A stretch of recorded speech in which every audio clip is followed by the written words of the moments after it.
This is Lisa from MobileTechReview, and this is the Intel NUC 11 Enthusiast. And indeed, it is a large and enthusiastic-looking NUC, which is a next unit of computing, otherwise known as a mini PC or a small form factor PC.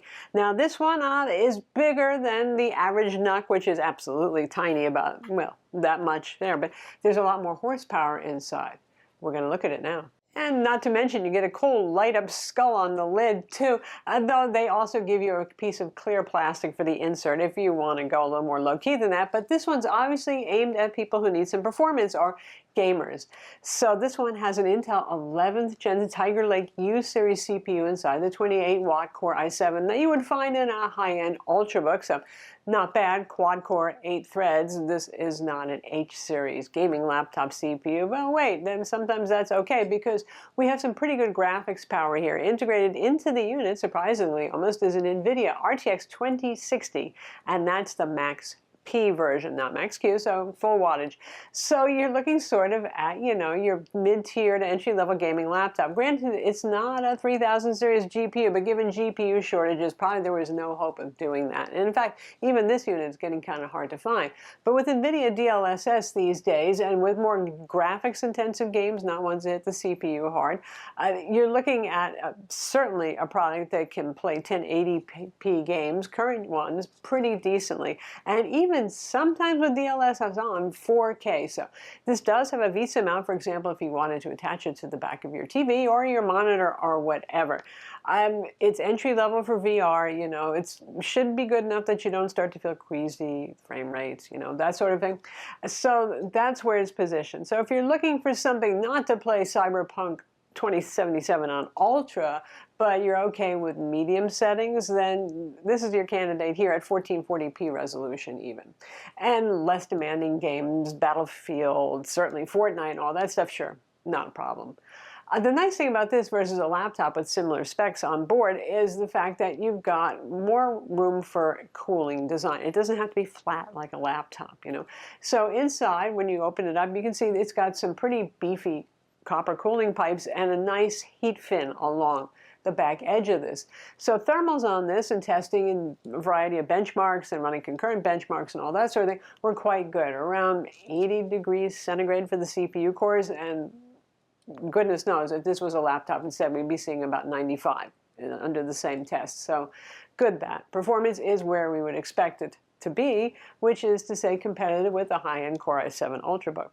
Now, this isn't cheap. Intel NUCs pretty much never are. There are budget ones on the market that are not from Intel, but theirs are sort of reference design kind of things. And there's two ways you can get this. There's a turnkey kit, which is about $1,385 with 16 gigs of RAM and a 512 gig SSD. And of course, you get that Core i7 and the RTX 2060 no matter what. The bare bones leaves out the operating system, the SSD, and the RAM, so you put your own in.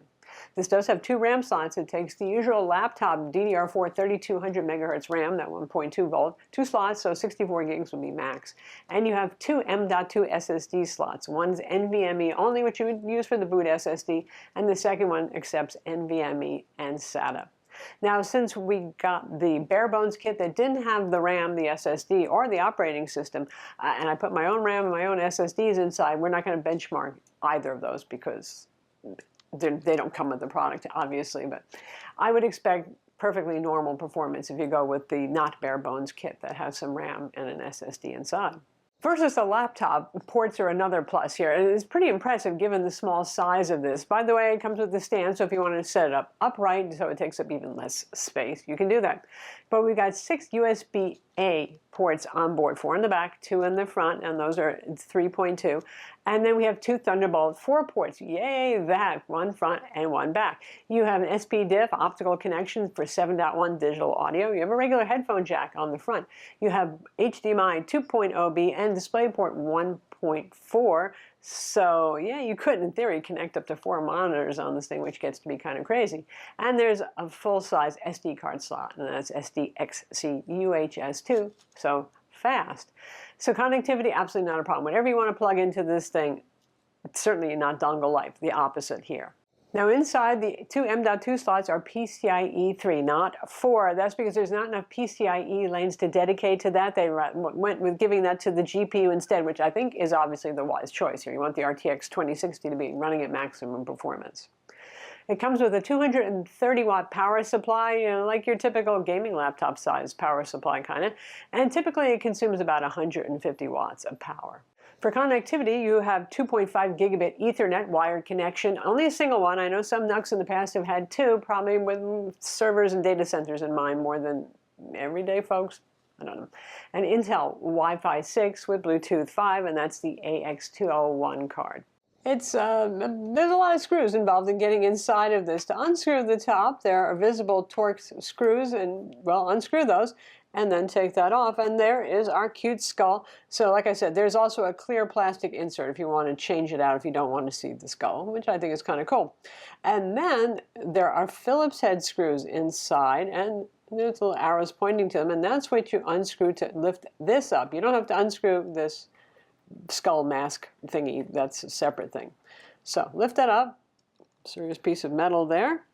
And there is, be mindful of the wire, and that's what provides the LED lighting for our skull. And here are our two RAM slots, and this is the M.2 SSD. Again, I provided that, and there's a second SSD slot right here, as you can see, compatible with NVMe and SATA, both for this one. And our Intel Wi-Fi card is soldered in the corner right there, a little bit hard to see. So that's the Intel NUC 11 Enthusiast. Quite a powerful little machine, and it's neat to see the NVIDIA RTX graphics. It would have been neat if there was an H-series CPU inside, but honestly, cooling size-wise, just not a possibility. And given the fact that so many games these days are more GPU-focused, that's okay. And it has enough horsepower to do things like Photoshop just fine with a little help from the GPU. If you want to do Premiere, it's great. So who's this for? Folks who need to save space. They want something that's going to fit anywhere. In theory, I suppose you could take this with you and plug in a keyboard, mouse, and monitor wherever you go, but something you could mount behind the TV or your monitor, keep it out of the way. And also, you know, you don't have to just put Windows on this. It's also Linux compatible. I'm Lisa from MobileTechReview. Be sure to subscribe to our YouTube channel for more cool tech videos and hit the notification bell so you know about them.